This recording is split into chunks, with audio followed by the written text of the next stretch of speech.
before the ring. Even before the thought of marriage ever crossed her mind, Adana had been convinced that her greatest strength in life was her beauty. From her teenage years, she had noticed the way people turned their heads when she walked past. It was never just one or two men, it was whole groups. At family events, at the market, at the bus stop, eyes followed her.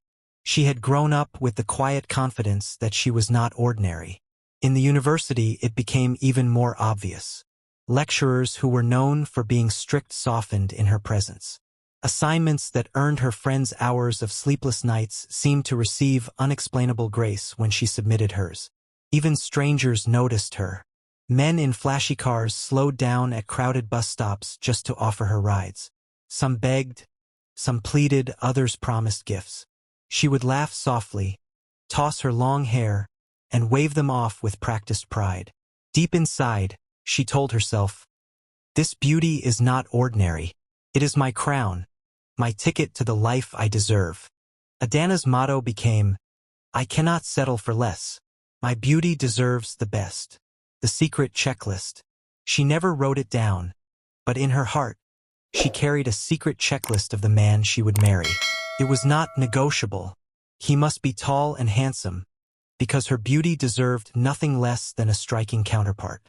He must be wealthy, already successful in his career, not a dreamer still struggling to find his way. He must be generous with money, ready to spend lavishly on her without hesitation. And above all, he must treat her like a goddess, a rare jewel to be displayed, praised, and admired endlessly. With this list written in her heart, Adana carried herself like a queen waiting for her throne, screening every man that approached her, always asking in her mind, "Can this one carry the weight of my beauty?" The flood of admirers. Her beauty was like a magnet. Everywhere she turned, men chased her. Classmates left anonymous notes in her hostel door. Neighbors lingered at her gate with excuses just to see her face. Businessmen slipped her numbers, promising contracts and connections. Even married men, with wives and children waiting at home, whispered into her ear promises of secret apartments, vacations abroad, and jewelry beyond imagination. Her social media was worse. Every time she opened her DMs, it was flooded with desperate words. "Adana, just say yes and I'll build a world around you. Baby girl, I'll fly you to Dubai this weekend. I'll buy you everything you desire. If beauty were a crime, you would be guilty forever." She enjoyed it. She basked in it. The attention was intoxicating, but she rarely committed. She would reply when she wanted, ignore when she was bored, and string along those who entertained her. Her friends called it playing with fire, but Adana called it enjoying her options. Warnings from her mother. Her mother was one of the few people who was not dazzled by her beauty.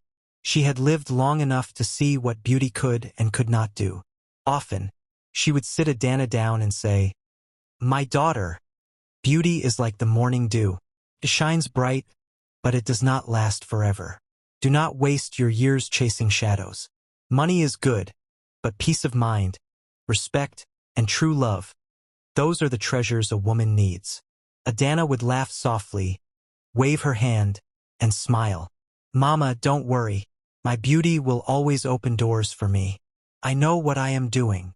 Her mother would sigh, shake her head, and pray silently that her daughter would one day learn wisdom before time humbled her. Her friends tried too. Some were already married and knew the reality that came after the wedding bells. "Adana, you are almost 30. You can't keep men in your DMs forever. We're not saying you should marry just anyone, but don't build your future only on riches. Character matters. Love matters." But Adana would laugh at them, her voice dripping with pride. "You people are only jealous. I will not marry a man that will stress me. You'll see, when I finally choose, I'll live like a queen." They exchanged worried looks, but they knew Adana too well. She was stubborn. Advice slid off her like water on glass. The moment of realization. One afternoon, everything changed. Adana was shopping at a boutique when she saw a young couple enter.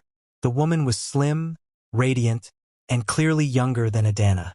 She was not wearing expensive clothes, her handbag was simple, Yet she glowed in a way Adana had never seen before, a glow that came from within. In her arms, she carried a small baby, laughing and cooing. Her husband, tall but not flashy, walked beside her with his hand protectively at her back. When the baby shifted, he leaned over to adjust the blanket and kissed his wife's forehead gently. She laughed, eyes sparkling with joy. Adana froze. She watched them as if in a trance. Something inside her broke. She thought to herself, that girl is younger than me. She already has a husband and a child. Look at how happy she is, glowing without makeup, without designer clothes. And me? I'm still here, waiting for a millionaire prince who may never come. That night, for the first time, Adana could not sleep. She lay on her bed scrolling through her phone, through endless chats with men who promised her the world but never showed up with anything real. She realized that time had been moving quietly, and she was no longer the youngest in the room. A changed mindset. From that day, her heart began to soften. She still wanted comfort, that much had not changed. But she began to think differently. Maybe I need more than wealth. Maybe I need a man who truly sees me, who will stay with me when beauty fades. Maybe Mama was right. Maybe I have been wasting my years. It was a small seed of change, but it grew quickly. Restless, Adana scrolled through her phone again. She opened the old messages. Men who once begged for her attention. Men who swore to build her castles in the air. But as she read them now, they felt empty. Many had stopped trying. Some were already married. Others only wanted her for her body. None looked like husband material. She dropped her phone with frustration. For the first time, she admitted to herself, so after all these years of men chasing me, I don't even have one worth keeping? Maybe Mama was right after all. A few days later, she went to the bank. The hall was crowded and noisy. As she stood in line, she noticed a man at the customer service desk. He wasn't flashy, but he was neat. His shirt was crisp, his shoes polished, his presence quiet but firm. He looked frustrated, arguing about repeated debits. His voice was raised, but not reckless, the controlled anger of someone who valued his hard-earned money. Then he turned and their eyes met. In an instant, his anger melted. He saw her and softened. She smiled faintly, and for the first time, her beauty felt like it had purpose. He smiled back, almost shyly. When his issue was resolved, he walked past her. She greeted him, and he responded politely. They exchanged a few words about the bank. His tone was respectful, steady. He didn't shower her with flattery. He was real. Before leaving, he asked for her number. She hesitated, then gave it to him. That was how she met Chaik. Not in her DMs, not through a grand promise, but in the most ordinary of places. That evening, Chaik called. He introduced himself calmly, politely. They talked briefly about the bank, then about traffic and work. The conversation wasn't long, but it left her smiling. Days later, they met at a quiet cafe. He stood up when she arrived, pulled out her chair, and treated her with a gentle respect that felt new. He listened more than he talked. He laughed at her stories, asked about her family, and paid the bill without making a show of it. Adana was surprised at herself. She found herself sharing more than she had with men who promised her Dubai. Chaik wasn't trying to impress her with wealth. He was steady, real, a different kind of attention. As weeks passed, their communication grew. Chaik didn't flood her phone with messages, but when he texted, it carried weight. How was your day, Adana? Did you get home safely? Don't forget to rest. One night, she read his message. I prayed for you tonight. Sleep well. Tears stung her eyes. No man had ever said that to her. It wasn't about her beauty. It was about her. Growing together. Their relationship grew. Chaik was patient with her moods, gentle with his words, and consistent with his actions. He didn't have flashy cars or fat accounts, but he gave her peace of mind. He took her on walks instead of clubs, bought thoughtful gifts instead of extravagant jewelry, and gave her his time instead of empty promises. But sometimes the shadows of her old self returned. She would sigh at luxury cars and say, "See that? Imagine if my man was driving me around in that kind of car." Or she would mention other men who spoiled their girlfriends with iPhones. Chaik would smile faintly and brush it off, thinking she was joking. He didn't realize those were fragments of the woman she used to be. Fragments she still battled silently. Chaik's quiet endurance. Chaik was no fool. He wasn't deaf to Adana's cutting remarks or blind to her subtle sighs whenever she compared him to wealthier men. Each word sank into his heart like a stone in water. He heard her when she looked longingly at luxury cars passing on the road, when she mentioned how other men bought extravagant gifts for their wives, when she reminded him that she could have chosen someone else. The sting was sharp, yet he chose silence. Inside himself, he repeated the same prayer. She will change. She just needs time. Maybe when she truly sees how deeply I love her, she will realize that money isn't everything. Instead of arguing back, Chaik doubled his efforts. He worked harder at his job, volunteering for extra tasks just to earn a little more. He started saving intentionally, skipping out on his own small pleasures so he could afford the little things she desired. Whenever he could, he showed her his plans and told her of his ambition, hoping she would see that though he wasn't wealthy yet, he was a man with vision. When he introduced her to his family, they noticed how much he cherished her. His eyes shone with pride each time he looked at her, as though she was the jewel he had prayed for all his life. But his family also saw what his blinded love did not. They noticed the way she carried herself. Her chin tilted high, her eyes often scanning the room like someone above her surroundings. Later, one of his sisters whispered to him, "Chaik, are you sure about this girl? She looks like the type who will always want more than you can give." Chaik only smiled, brushing it off. "She will adjust. She just needs love. She has a good heart, you'll see." The sweet moments. Despite the tension that lingered beneath their relationship, there were moments that felt like heaven. Nights when they sat outside under the stars, sharing roasted corn and groundnuts, laughing at silly jokes until their sides ached. Days when Adana cooked her special soup and watched with a hidden smile as he devoured it, licking his fingers like a child. There were days she fell ill, and Chaik refused to leave her side. He cooked, cleaned, and checked her temperature every hour until she regained her strength. In those moments, even Adana admitted silently, "Chaik may not be rich, but his love is rare. None of those men in my DMs ever cared for me like this." These glimpses of tenderness kept their bond alive. They were like sparks of light in a room that often felt dark. And though Adana's pride often surfaced, she could not deny that Chaik's devotion touched her in ways money could not. The proposal on a simple day. Nearly a year into their relationship, Chaik decided it was time. He didn't have the means for a grand proposal. No helicopter rides, no diamond rings that cost millions, no flashy photographers hiding behind curtains. Instead, he chose a simple restaurant in town. It wasn't fancy. The lights were warm but plain, the tables covered in checkered cloth, and the soft hum of quiet chatter filled the air. As they ate, Chaik's heart pounded with every passing minute. He had rehearsed the words in his mind for weeks, prayed about them every night. Finally, halfway through the meal, he looked into her eyes and spoke softly. "Adana, I may not have the world to give you now, but I have something no money can buy, a heart that will never betray you. Will you marry me?" For a long moment, Adana froze. Her mind flashed through her checklist. Tall, rich, extravagant, generous. Chaik ticked only some of those boxes. He was tall, yes, and handsome in his own simple way. But wealthy? Not yet. Yet she also remembered the young mother she had once seen in the boutique, glowing with joy and love, not diamonds. For the first time, Adana's heart softened against her own expectations. She nodded slowly, almost reluctantly, but with enough conviction to make Chaik's eyes water. "Yes, Chaik, I will marry you." Chaik could hardly contain his joy.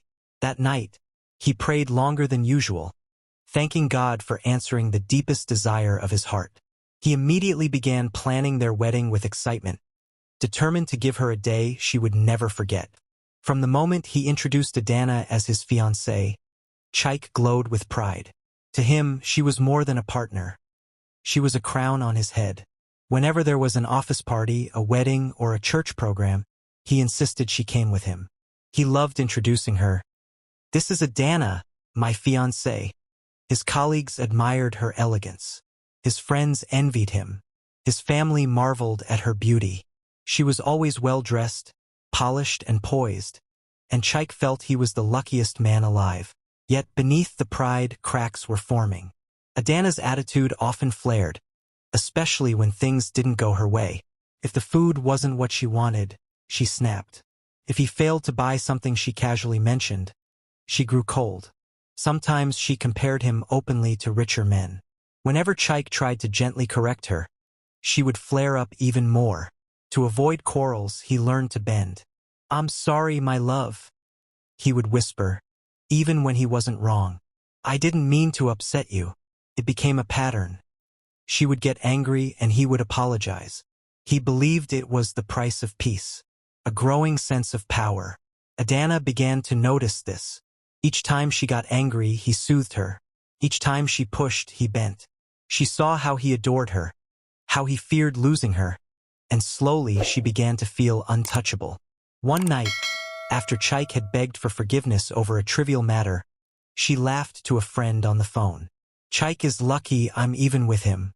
Do you know how many men want me? I'm doing him a favor by staying." Her friend frowned and warned her, "Adana, don't take his love for granted. Men like Chaik don't come every day."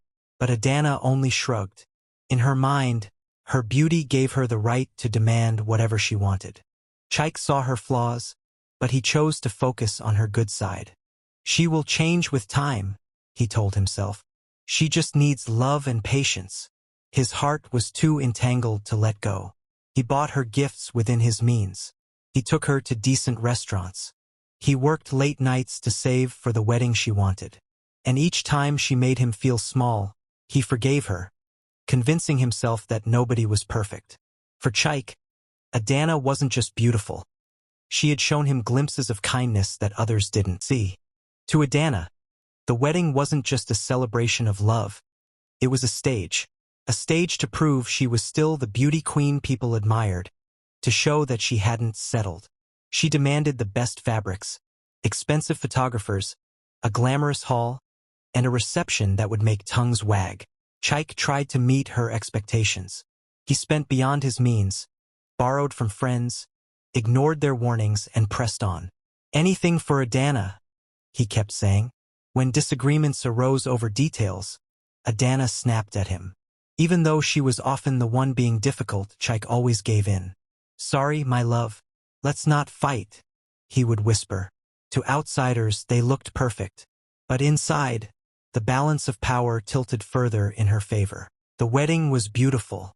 Adana glowed like a queen in her gown. Guests whispered, "What a beautiful bride." Chaik stood tall beside her, his heart bursting with pride.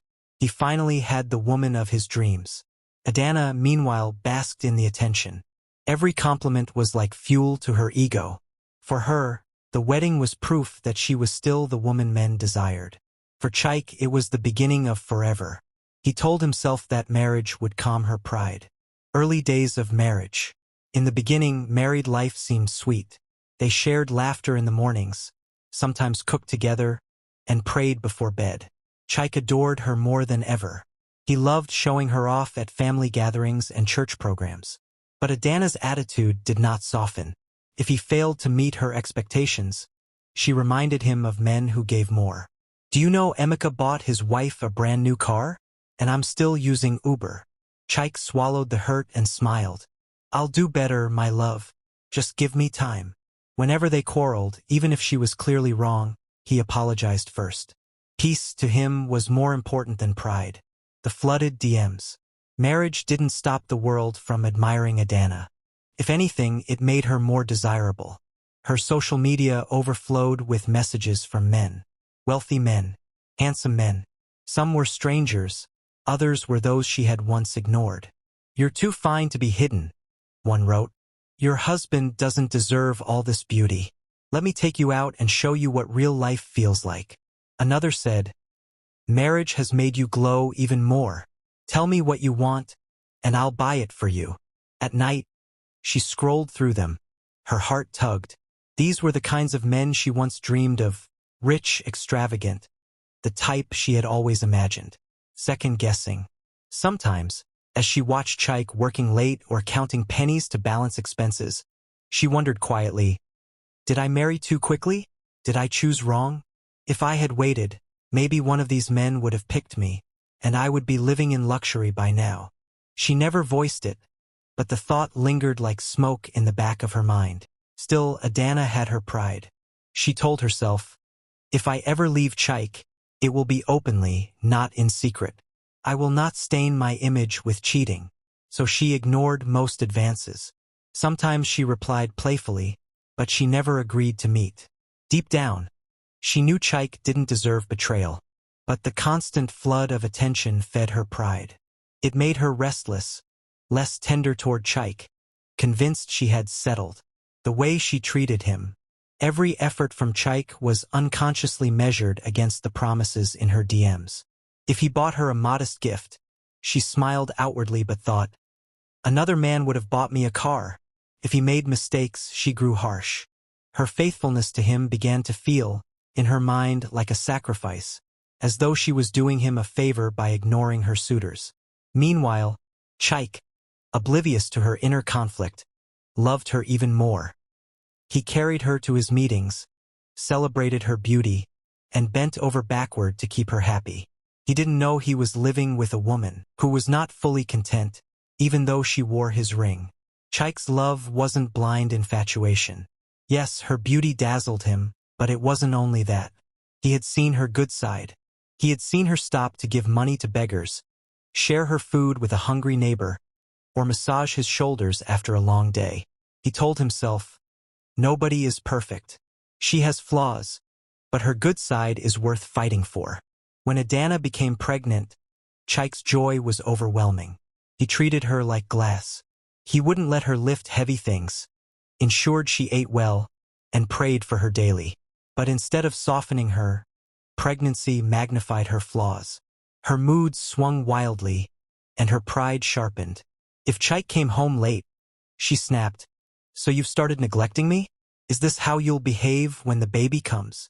If he forgot an item, she flared, you don't care about me. Other husbands remember small things. Even when he tried to help, she sometimes scolded him. Stop acting like I'm crippled.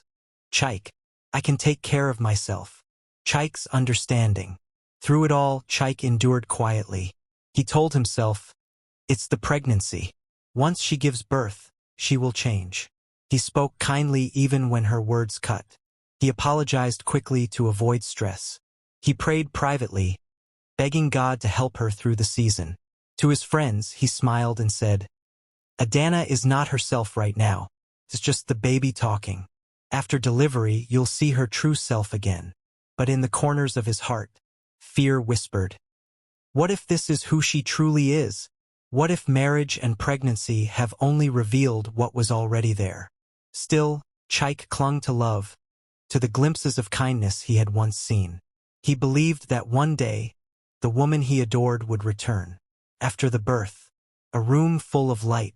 After months of mood swings, frayed tempers, and tired prayers, the day finally arrived. The hospital room smelled faintly of antiseptic and baby powder. Sunlight pressed against the blinds in pale gold lines. When the nurse placed the tiny bundle in Chaik's arms, time slowed. Her fingers, so impossibly small, curled around the edge of his shirt like she already knew him. Tears stung his eyes before he could stop them. This is our miracle, Adana, he whispered, voice breaking. You've made me the happiest man alive. Adana lay back against the pillow, exhausted but striking, a sheen of sweat still on her brow. For a brief, sacred moment, the tension of the last months melted.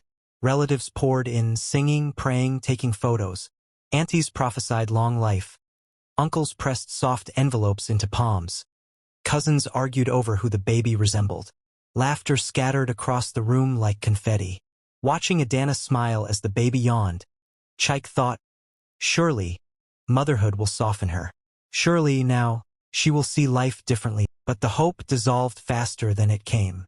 The gifts from strangers, digital drums in the night. News of the birth sprinted through social media. Adana posted a single photo, the baby swaddled in blush pink, Adana's manicured hand near her cheek. The comments and DMs detonated. Congratulations, Queen. Send account number. Let me bless your princess. This child deserves a golden cradle. Expect a parcel. Motherhood made you glow more. I must spoil your angel the way I'd spoil you. And then the deliveries started. Branded boxes, tissue paper rustling like whispers, tiny silk dresses, imported bottles and sterilizers, a designer stroller with wheels that glided like a dream, envelopes with notes that never signed a full name, only initials and a smiley face. When Chaik asked, "Where did this one come from?" Adana's reply was breezy. "Oh, just a friend." He believed her. His mind could not put his wife in the same sentence as secret admirers and married woman. Trust, for him, wasn't a choice. It was his nature. A withheld intimacy. Doors quietly closing. Work turned lean. Projects stalled. Invoices lingered. Chaik tightened the budget, diapers, formula, clinic appointments, while pretending the spreadsheet didn't scare him. Yet what he missed most wasn't money. It was his wife's nearness. He tried to hold her. She turned away. I'm tired, Chaik. I just had a baby. Another time. With the way things are hard now, sex is the last thing on my mind. Days became weeks. Weeks stretched into months. The bed became a line of polite distance. Chaik told himself, she is healing. She is adjusting. It will pass. He reached for patience the way a thirsty man reaches for rain. Chaik's patience. A gentle routine. He woke at night to rock the baby when her cries punched holes in the quiet. He washed bottles, learned to swaddle better than the internet taught him, learned his daughter's soft milestones. The sleepy smile, the hand that reached for his beard, the first burble that sounded like a secret. To his friends, he wore a light smile. She'll change. She's under pressure. Once things settle, she'll see. Inside, something darker pressed on his ribs. He loved her too much to argue, and that love, unreturned, began to feel like a weight he carried alone across a long, hot road, drawn deeper into outside attention. Nights lit by a screen. While Chaik held the home together with steady hands, Adana drifted toward the glow of her phone. The men in her DMs were tireless drummers. Morning praise, afternoon promises, midnight confessions. They never asked for the hard things, never asked about bills, wet diapers, or the baby's rashes. They only offered fantasy. Angel, I'll send a driver to pick you and your princess. Spa day on me. Queen, name the brand. Your baby deserves couture. Adana didn't meet them, but she stayed awake to laugh with them. The validation came warm and fast. It fed her like sugared water. Beside her, Chaik's quiet, faithful love began to look ordinary. Too plain to compete with declarations typed in italics and sent with fireworks emojis. The growing distance at home. Silence with a pulse. Chaik noticed everything. The dip of her head when he walked in. The quick lock of her phone. The smiles that bloomed for strangers in a glass rectangle but never reached him across the dining table. He said nothing. He feared that pushing would shatter what remained. If I love her more, she'll return, he told himself, hanging his hope on threads. So he kept buying flowers when pocket allowed, kept telling her she was beautiful, kept apologizing to end storms he didn't start. He wrapped his pain in politeness and carried it where no one could see. Chaik's quiet resolve. A new spine. Strain turns patience into muscle or into ash. In Chaik, it became muscle. I cannot fight DMs with anger, he decided. I cannot compete with fantasy. Let time and truth do their work. He opened a private savings account and funded it in whispers. He picked extra shifts, read at night about small investments, tracked his days like a craftsman measuring wood. His prayers changed, too. Now he asked less for Adana to transform and more for the strength to stand, even alone if he must. If her heart never comes home, he thought, I will not break myself trying to buy what cannot be bought. I will love her, but I will not lose myself. Two roads ahead, parallel lines. Their marriage moved like two roads that used to meet and now ran beside each other without touching. Adana, dazzling, affirmed, bathed in unearned gifts and messages that promised soft life with no cost. The more she leaned outward, the colder she grew within. Chaik, steady, enduring, holding the home like a pillar that doesn't boast, believing that patience would either heal what was wounded or grant him the courage to walk away whole. Between them hovered a single question. Would Adana ever recognize the worth of what she had, or would she mistake silence for weakness until the day it became absence? A home growing colder. 6 months later, by the time their daughter turned 6 months, the house had its own weather. A draft of indifference drifting through rooms, a quiet that hummed like a refrigerator at night. Adana's phone became her mirror. Her reflection there pleased her more than any human gaze. She swiped while the baby napped, swiped while soup simmered, swiped while Chaik spoke about work, and sometimes while the baby cried. Chaik thinned out in the face and shoulders. He wore the office, market, and pharmacy into the soles of his shoes. At night, he lay on the far edge of the mattress listening to his daughter's steady breathing, and wondered when a house became a waiting room. The final straw. Cry in a cot. One evening, he returned late. Traffic had chewed hours from his day. A client had stalled payment again. He entered quietly, hoping for small peace. Their daughter was crying in her cot, face flushed. Adana sat on the sofa, giggling at a message, feet tucked under a blanket. Chaik went straight to the baby, lifting her warm, damp weight. He patted, hummed, paced. The cries softened. He turned then, voice low but lined with hurt. Adana, the baby was crying. Didn't you hear? She rolled her eyes. Must you complain about everything?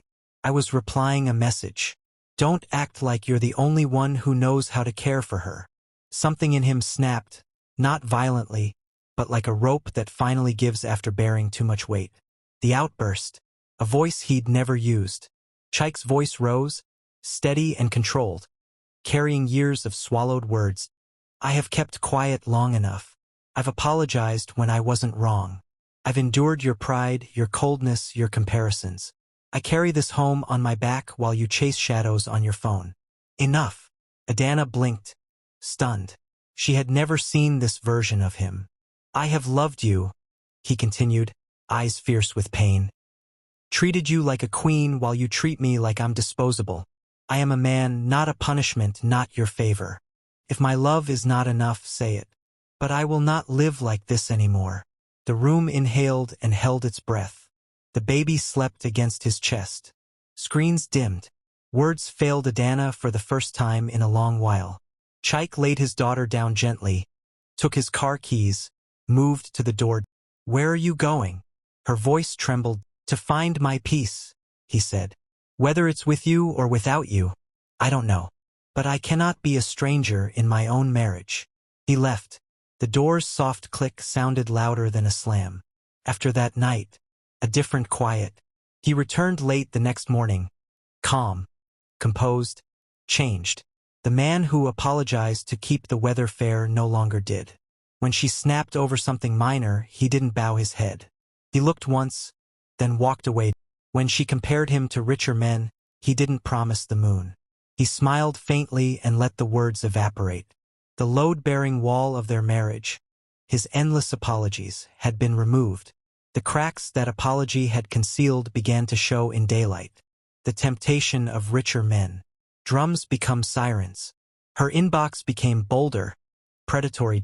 Adana, why suffer with a man who can't fund your glow? You are a prize. Let me house you properly. Say yes, and I'll change your life by morning. They did not care about rings or babies. If anything, the halo of marriage made her more coveted, an acquisition that proved a man's power. Adana's heart staggered between two pictures. Chaik, the ordinary miracle, patient and plain, and the velvet promise of men who never smelled of sweat and baby milk, who spoke of Istanbul weekends and Banana Island leases like ordering water. Second thoughts. Two voices in one heart. Doubt settled like fog. Did I marry too quickly? She asked herself. If I had waited, one of these men would have made me a queen by now. But another, Smaller voice pushed back. They promise loudly now. Will they stay when the shine fades? Who will carry your child at 3 a.m.? Who apologized when exhausted? Who learned to swaddle? The questions chased each other through her mind until she muted both and returned to scrolling. A heart slipping away. The indulgence of almost. She told herself she wasn't doing anything wrong. She wasn't meeting anyone. She was only smiling at words. Only accepting gifts for the baby. Only taste-testing a life that could have been. But almost can be a slope. The more she fed on praise, the less room she had for her husband's quiet gestures. DMs rewrote her past and repriced her present. The standard she once hung above every man's head returned. Tall, wealthy, extravagant. My type. Shame dimmed. Caution dulled. She no longer turned the phone away when Chaik walked in. She no longer cared if deliveries arrived while he was home. Attention had become oxygen. Withholding it from herself felt like suffocation. Indifference at home. The chill becomes habit. Chaik's new silence, clean, boundary sharp, didn't unsettle her anymore. She shaped it into a weapon. See? He doesn't even care, she told herself. If he cared, he would try harder. He came home late. She didn't ask why. He set food on the table. She scrolled. He looked tired. She said, "That's your problem, not mine." In a voice so flat it sounded practiced. Even their daughter couldn't soften the air. Chaik giggled and made silly faces. The baby squealed in delight. Adana, 10 steps away, typed, "You make my day brighter," smiling face, to a man with a profile picture leaning on a Bentley. What the house knows. Houses keep secrets. Their walls learn voices. Their floors memorize footsteps. This house had learned the rhythm of a good man trying, and a proud woman drifting. It had memorized the weight of gifts laid on sofas and the lightness of envelopes that solved nothing deep. Yet under the floorboards something else grew. Chaik's backbone. His savings. His sense that love, to be holy, must have dignity inside it. Whether Adana would turn, whether she would someday scroll back through her choices and see the shape of what she was losing, remained unwritten. But the silence she mistook for weakness was no longer that.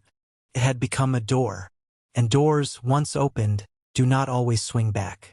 Words turn into offers. Her DMs evolved from glittering sentences into concrete, tempting plans. The messages no longer floated like perfume. They landed with weight. "Send me your passport details. I'll fly you out this weekend. You and your daughter deserve better. Adana, I'll rent you an apartment in town. No stress, no quarrels, just comfort and class. Why waste time with a struggling man when I can make you a queen in 6 months?" The more they typed, the more she believed. Each promise dressed itself in certainty, and each time Chaik washed bottles at midnight or apologized to end an argument, a small, ruthless voice whispered in her ear, "Why suffer with him when the world is waiting to give you more?" No longer caring.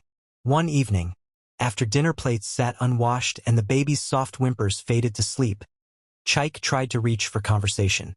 He was tired but hopeful. Maybe they could share 10 good minutes. Adana didn't look up from her phone. "Chaik," she said flatly, "I don't even care if this marriage works anymore." The words were sharp, clean, and final.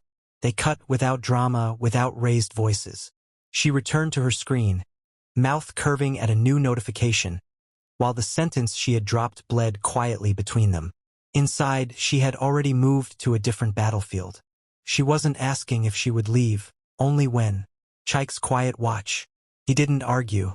He gathered their daughter and stepped onto the balcony, letting the night breeze lift the baby's hair.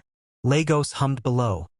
Generators, distant horns, voices floating from a neighbor's TV. He pressed his cheek to his child's head and prayed, not with eloquent words but with raw ache. "God, if this will not last, give me the strength to let go. If it can be saved, open her eyes before it is too late." Something unclenched inside him. He realized, perhaps for the first time, that his marriage was no longer a thing he could carry alone. The invitation she didn't refuse. Kelvin had been circling her for months. A tall, polished man with a voice like polished glass and the exact profile picture she once imagined beside her own. Unlike the chorus of flatterers, he acted. Money for baby supplies without being asked. A courier delivering perfumes she had only seen in duty-free. An offer to sponsor a nanny, so you won't be stressed. Then came the simple message, I'm in town tomorrow. Dinner? You deserve a taste of the life you've always wanted. She didn't delete it, didn't laugh, didn't feel the old pinch of guilt. She stared at the text, watching her own heartbeat in the tiny typing cursor, and typed back one word, where? Crossing the line. The next evening she wore her finest dress, one that made the mirror nod in approval. She told Chaik she was going to see a friend and left the house with a scent that said don't wait up. Kelvin's SUV idled outside a five-star hotel, all dark leather and quiet doors. Candlelight at dinner made everything look like an advert. Shimmering glasses, attentive waiters, dessert arriving as if on cue. He spoke fluent luxury. You're too fine for this life you're living. A queen like you shouldn't be hidden. Come with me, Adana, and I'll show you the world. Something snapped. Maybe it was pride. Maybe hunger. Maybe the exhaustion of arguing with her own conscience. By the time she returned near midnight, the decision had hardened. She wasn't just entertaining attention anymore. She was choosing it, planning her exit. Action followed fantasy. She found a lawyer whose office smelled of paper and strategy. I want out, she said, voice cool. Divorce? Custody property. What does it take? The lawyer's eyebrow lifted. Are you certain? Divorce is no small matter. I'm sure, Adana replied. I married the wrong man. I will not waste more years. She left with pamphlets and a plan. In her mind, she already lived in Kelvin's world. Soft lighting, soft voice, soft life. Airline lounges. Shopping as therapy, not necessity. Pictures in places where the ocean looked edited even in real life. Chaik's unseen knowledge. Chaik noticed the clues. The new gifts with no tags, the uptick in outings, the glow that came not from love but from validation. He didn't confront her. This time he did not audition for a role in her storm. He simply watched, prayed, and started preparing his soul for an outcome he had once refused to imagine. If she truly walks away, he told himself, better to lose her than lose myself. The night she spoke, after settling their daughter, they sat opposite each other. The TV on mute, the room a bowl of dim light. Adana didn't perform preambles. I've fallen out of love with you, she said, eyes barely lifting from her screen. I want a divorce. He blinked, as if the words were too bright. What did you say? She met his eyes at last, expression ironed flat. I don't love you anymore. I won't pretend. I want out. Adana, please, he said softly, standing like a man approaching a skittish animal. I know it's been hard. Love isn't always fireworks. It's patience, endurance. We have a daughter. Don't throw us away. She stood, signaling the conversation's end. I've made up my mind. Tomorrow morning, I'll be moving out with our daughter. She's not even one. She belongs with me. I won't argue. She disappeared into the bedroom, leaving him alone with an echo and a prayer he could not form. The empty morning. Morning arrived like a bailiff. She packed neatly, efficiently, favorite dresses, baby clothes folded small as folded blessings. She didn't look back. Chaik stood at the doorway, watching his wife and child step into a future that didn't include him. He didn't beg. His lips moved around a single, small plea, God, give me strength. Silence settled in the flat after the door clicked shut. No baby breath. No battle clink. No familiar weight of someone else's presence. Just a chair, a table, and a man learning how to be alone. The lawyer's letter. The courier knocked before noon. An envelope thin as a blade. Inside, the language of endings.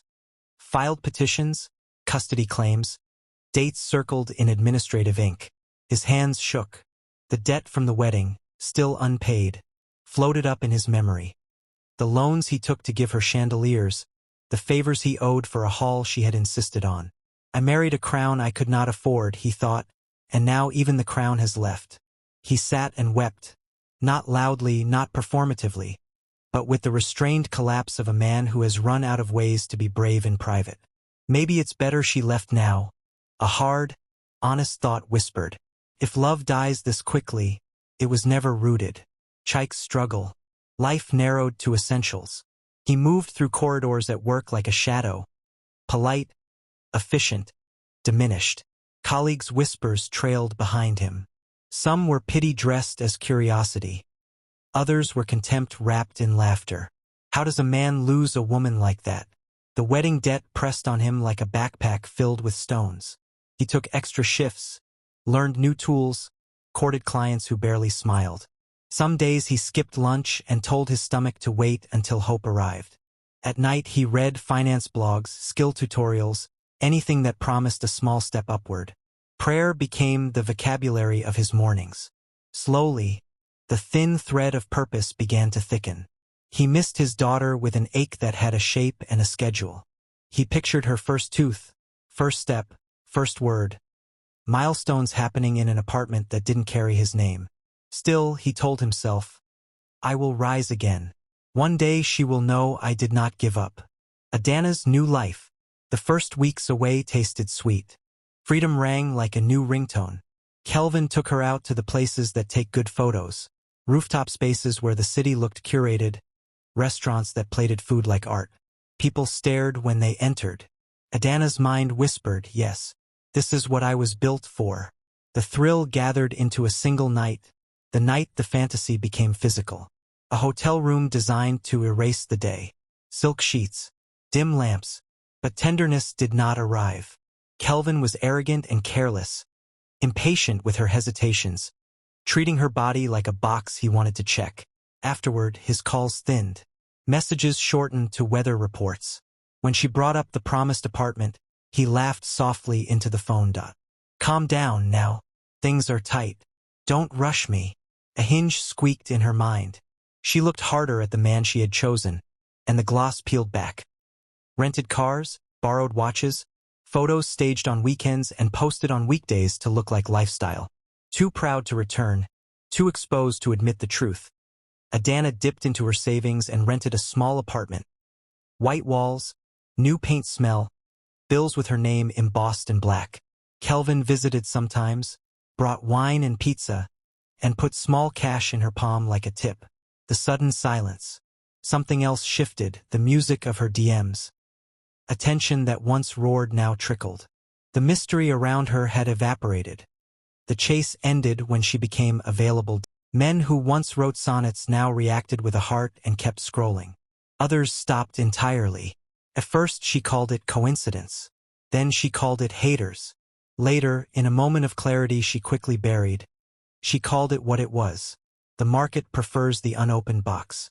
Kelvin's true colors. Kelvin's patience was shortest around the baby. Must she be here all the time?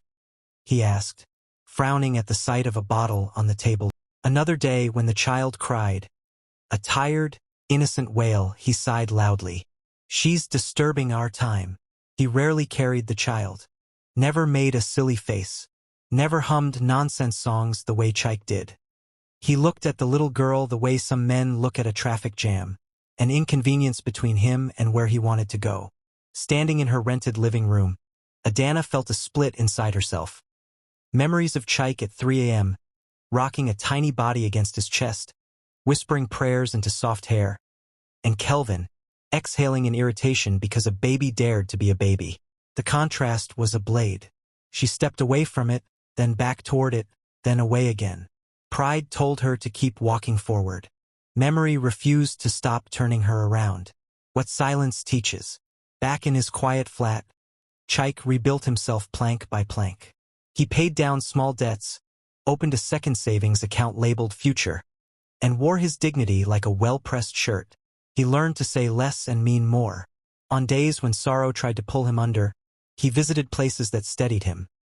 The park where fathers chased toddlers, the church corner where candles made soft light, the small shop whose owner called him brother and gave him discounts he never asked for. He gathered kindness like breadcrumbs and followed them out of the woods. What glitter hides. In her new life, Adana discovered the price of a fantasy build as free. Landlords do not accept compliments.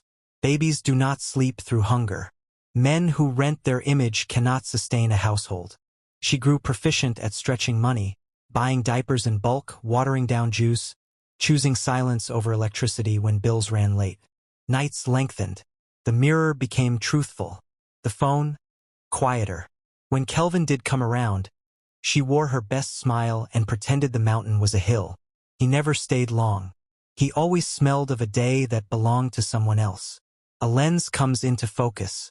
The story that once played only in Chaik's heart now began to write itself in Adana's. Love, she learned, is not loud.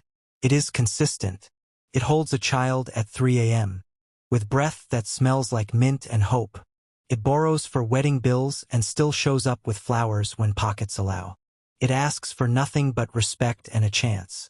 And yet, pride, her oldest ally, refused to surrender easily. It told her that going back would be defeat, that apologies would stain her lipstick. So she stood in the doorway of truth and stared at it without stepping through. The apartment listened to her pacing. The baby reached for her face and touched the place where a tear used to be. The phone lay on the table, face down, blessedly silent. Outside, the city kept moving. Inside, a choice, expensive in both directions, waited for a woman who had discovered that a throne without tenderness is simply a chair. His true intentions. A room with no conversation. When Kelvin visited, the air changed. He came in with a clean shirt and an expensive scent that lingered after he left, but he rarely brought warmth. His questions skimmed the surface. "You okay? Baby fine," then sank straight to what he wanted. "Let's not waste time," he would murmur, tugging her close, his hands more urgent than his eyes. Adana noticed the pattern like a stain that wouldn't wash out. He never asked how the clinic visit went, never remembered the brand of formula that didn't upset the baby's stomach, never asked whether she had slept the night before. When she tried to talk about work she might pick up, he kissed her to quiet the words. After he left, the room felt larger, emptier. She would lie awake beside her sleeping child, phone face down, ceiling fan ticking, and ask herself a question she hadn't dared voice. Is this really the life I chose? Am I a queen? Or a convenience? The question sat by the window and did not blink. Chaik's quiet care. Transfers with a single sentence. Across town, Chaik learned the exact price of diapers in 3 different shops and the day each shop restocked.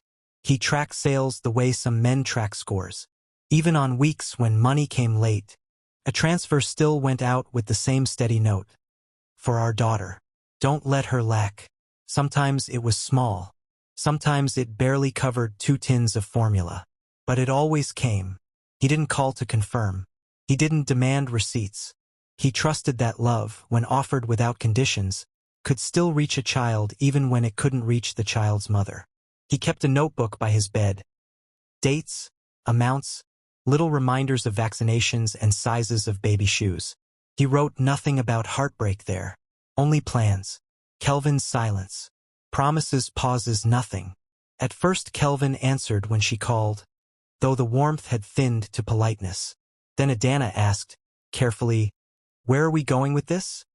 And do you see anything serious here?" His replies shrank. "We'll talk. Relax. Not now." Soon her calls rang out. Texts showed 2 ticks and stayed blue and wordless. Days piled into weeks, and silence finally told the truth out loud. He had never seen a future, only a night. The same man who promised the world now behaved like she was a wrong number, chasing shadows, reopening the door. Pride doesn't like to be ignored. Adana lifted her chin and told herself, "I'm too beautiful to be sidelined. Others are waiting." She returned to her inbox. The flood was now a trickle, but a few men remained, new faces with old scripts. She accepted coffees in quiet cafes, dinners in dim restaurants where waiters learned names quickly and forgot them quicker. Compliments arrived on time. Laughter came easy until reality appeared. "So, you have a baby?" "Yes." The temperature dropped. Some men vanished by morning. Others stayed long enough to pretend. They praised her body, praised her smile, praised her style, until the baby cried in the next room. Then their faces closed like doors. "You're beautiful, Adana, but I'm not ready for responsibility. I just can't do long-term with a child that isn't mine." The word responsibility began to sound like an apology for leaving. Used and dumped. The pattern that stung. Some men lasted 2 dates. Some lasted 2 weeks. A few lasted exactly long enough to get what they wanted once or twice, then invented urgent travel. Phones went silent. Messages turned to echoes. After each one, Adana lay on her back staring at the ceiling, feeling the same hollow draft move through the room. Her beauty still opened doors, but the rooms behind those doors were empty, the furniture rented, the lights on a timer. What once felt like a crown began to sit like a weight. The bitter realization, when admiration isn't love. Scrolling through old DMs one night, she saw the curve of her past. Sparkling promises, glittered hearts, men who had sworn to build palaces and couldn't even show up for a clinic appointment.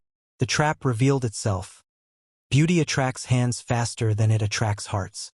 Her daughter, soft, innocent, blameless, had become the line where pretenders stopped pretending. The men adored Adana's photos but stepped back from Adana's life. For the first time, she envied a memory. The way Chaik held their child like a vow. Chaik's steadiness in the background. Love without witnesses.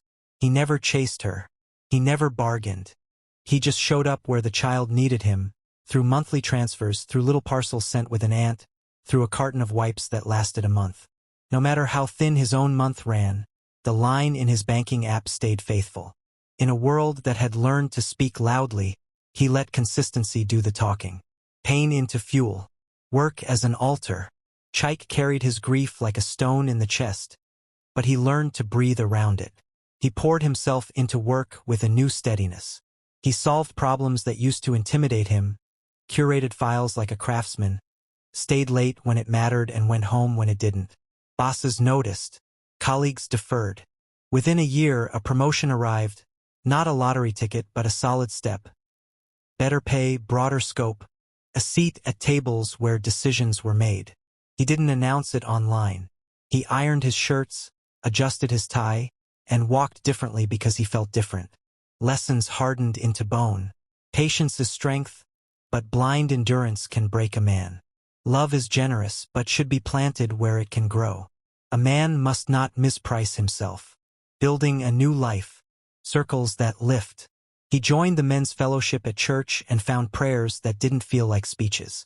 He attended a business network that preferred results to selfies. He let good friends speak to him plainly and learned to accept help without shame. Women noticed the quiet man in a clean suit whose words didn't oversell and whose eyes didn't wander. Whispers followed him out of rooms, but he did not chase the whispers. Healing first. Wholeness first. He budgeted with discipline and put part of every raise into 2 envelopes labeled future and daughter. Every month, without fail, a parcel or a little dress arrived at a relative's to be passed on. He kissed the top of the box each time, privately like a ritual. Adana's spiral. When the music slows. While Chaik rose, Adana's life thinned. Kelvin was a chapter closed. The men who followed were bookmarks that fell out. Savings seeped through rent and bills. Hospital visits with a feverish child turned invoices into reminders. Lotion and laundry and little socks multiplied costs like rabbits. She leaned more on the money Chaik sent, though pride filed off the serial number and called it just something that came. Nights grew longer. Her phone grew quiet. Her reflection grew honest. Friends with loud advice grew scarce. 2 different directions. Chaik. Steady, respected, climbing with clean hands and a clearer mind. Adana. Alone, proud but tired, learning the hard arithmetic of life. Beauty attracts, but it does not build. The sentence she once said, "I'm doing him a favor," came back to her some nights and asked a difficult question. Who is standing now? A new aura. The weight of dignity. Chaik changed in ways that don't photograph easily. He listened more, spoke with calm certainty, and declined offers that smelled like shortcuts. His posture said what his mouth didn't. I know who I am now. Women read that language. Respect found him without noise. career opportunities, rooms with thick carpets. The promotion opened doors, regional meetings, small speaking slots, dinners where people discussed roadmaps instead of rumors. A senior manager leaned over grilled fish and said, "You've been through a lot, Chike, and you never made it anyone else's burden. Men like you go far." That sentence moved furniture inside him. He stood a little taller the next day, not because someone approved, but because he finally did. The glance of new love. A door on a hinge. At church, a young widow named Neka watched the man who never begged for pity and never cursed his past. She had learned to tell steady from showy. After service one Sunday, she said, "Brother Chike, your testimony encouraged me. You're strong. May God keep strengthening you." Her smile lingered a heartbeat longer than courtesy. He noticed and let the moment pass gently. He wasn't ready, but for the first time in a long time, readiness didn't look impossible. The respect of others. Neighborhood mathematics. Neighbors who once whispered now greeted him with warmth. Tailors offered small discounts unasked. With the kind of respect that isn't for sale, Chike didn't rush love. He tidied his house, his habits, his heart. A different man, refined by fire. The man who once lived in Adana's shadow was gone. In his place stood someone tempered, less eager to please, more eager to be truthful. He no longer auditioned for love. He evaluated partnership. Chike's new beginning. Peace with a witness. In time, friendship with Neka eased into something gentler and deeper. She did not demand spectacle. She offered presence. She asked about the little details and remembered the answers. She admired his fatherhood first, his suit second. One Sunday he posted a simple photo. He and Neka after service, hands lightly linked. Caption: "Sometimes God allows brokenness to lead you to healing. Red heart. No fireworks. Just peace." Adana sees it. Picture with edges. Scrolling late, she found the photo. Chike looked settled. Not rich flashy, rooted. Neka wasn't a magazine cover. She was calm the way a porch is calm. The image glowed without filters. Adana's chest tightened. She had imagined him stuck, circling the same ache forever. She hadn't planned for him to outgrow the cage she built in her mind. Pride stiffened her neck. If he moved on, I can do better. I deserve more. She sharpened her selfies, reopened old threads, waited for a door to open that had closed months ago. Deep inside, a small shadow sat with its hands folded. Two paths, side by side. Chike, scarred, healed, walking with dignity beside a woman who understood grief and didn't fear it. Adana, searching harder, finding less. Convinced she deserved a prince while princes scrolled past the profile of a mother with a child and a history. Men with empty promises. The same script in new fonts. Seeing Chike steady only made her double down. The inbox began to breathe again. "You're too beautiful to be alone. I'll change your life. Give me time. I'll take care of you and your daughter. I've been looking for a queen like you forever." The rhythm returned. Flattery dinner pressure. When she yielded, the magic ended. Calls shortened. Texts cooled. Promises drifted, then disappeared. 6 men in a year. The arithmetic of emptiness. In less than a year, 6 different men traced the same route through her life. One vowed marriage, vanished after 14 days. One claimed to love children, rolled his eyes at midnight cries, then stopped visiting. Others didn't bother with storylines. They arrived, took, and left. Thanks for watching. Part 2 coming soon. Kindly like, share, and subscribe for more amazing content.